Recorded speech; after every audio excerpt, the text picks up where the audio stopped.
여러분, 집 계약 얘기 나오면 꼭 등장하는 말이 하나 있습니다. 등기부등본 꼭 확인하세요. 그런데 문제는 막상 등기부등본을 떼보면 뭔 말인지 하나도 모르겠다는 거죠. 페이지는 몇 장 안 되는데 권리, 근저당, 갑구, 을구 처음 보면 그냥 닫게 됩니다. 그래서 오늘은 등기부등본을 전부 이해하려고 하지 말고 계약 전에 이것만 확인하면 되는 방식으로 설명해 보겠습니다. 안녕하세요, 피입니다.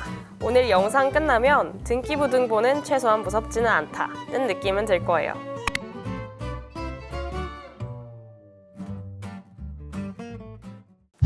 먼저 아주 중요한 이야기부터 할게요. 등기부등본은 공부용 문서가 아닙니다. 시험 보는 것도 아니고요. 모든 용어를 이해할 필요도 없습니다. 등기부등본의 목적은 딱 하나입니다. 이 집이 안전한지 위험한지 판단하는 것. 그래서 오늘은 읽는 법이라기보다는 판별하는 법에 가깝게 설명해 볼게요. 등기부등본을 열면 크게 세 부분으로 나뉩니다. 표제부, 갑구, 을구. 이 이름부터 외우려고 하지 마세요. 역할만 이해하면 됩니다. 먼저 표제부입니다. 여기는 이 집의 정체성이 적혀 있는 부분이에요. 주소가 맞는지, 건물 종류가 아파트인지 오피스텔인지 다세대인지, 면적이 얼마인지가 나옵니다. 여기서 여러분이 할 일은 단순합니다. 내가 계약하려는 집이 맞는지 확인하는 것. 주소 한 글자라도 다르면 아예 다른 집일 수 있습니다. 특히 다세대, 빌라 계약할 때 호수나 동이 헷갈리는 경우가 많습니다. 표제부는 이 집 맞아요? 확인하는 단계라고 생각하시면 됩니다. 다음은 갑구입니다. 여기부터가 중요합니다. 갑구는 이 집의 주인이 누구인지 그리고 소유권에 문제가 있었는지를 보는 곳입니다. 여기서 가장 먼저 확인할 건 이겁니다. 계약 상대방이 실제 소유자인가? 등기부에 적힌 소유자 이름과 계약서에 도장 찍는 사람이 다르면 그 순간부터 굉장히 위험해집니다. 대리인 계약이라면 위임장, 인감증명서까지 같이 확인해야 합니다. 이건 절대 귀찮다고 넘길 문제가 아닙니다. 갑구에서 또 하나 꼭 봐야 할 건 압류, 가압류, 경매 개시 같은 문구입니다. 이게 적혀 있다는 건 무슨 뜻일까요? 이 집이 이미 누군가에게 돈 문제로 잡혀 있다는 뜻입니다. 이제 가장 중요한 을구입니다. 을구는 이 집에 설정된 빚을 보는 곳입니다. 쉽게 말해서 은행이나 금융기관이 이 집을 담보로 잡아둔 기록이 여기 나옵니다. 여기서 여러분이 봐야 할 건 용어가 아니라 숫자입니다. 근저당권, 채권 최고액 이 두 단어만 기억하시면 됩니다.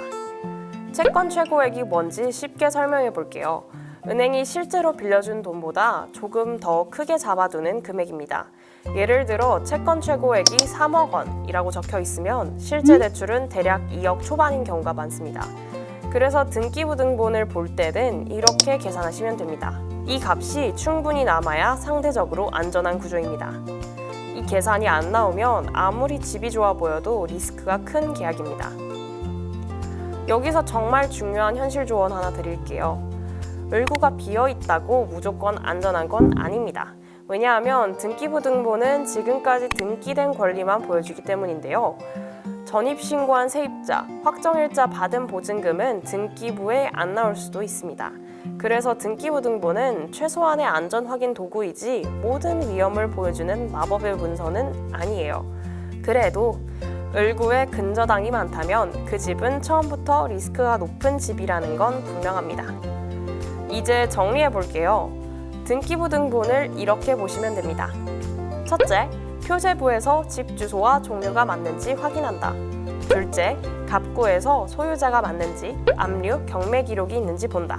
셋째, 을구에서 근저당과 채권 최고액을 확인하고 내 보증금이 안전한 구조인지 계산한다. 이 세 가지만 해도 등기부등본의 80%는 본 겁니다. 마지막으로 꼭 드리고 싶은 말이 있습니다.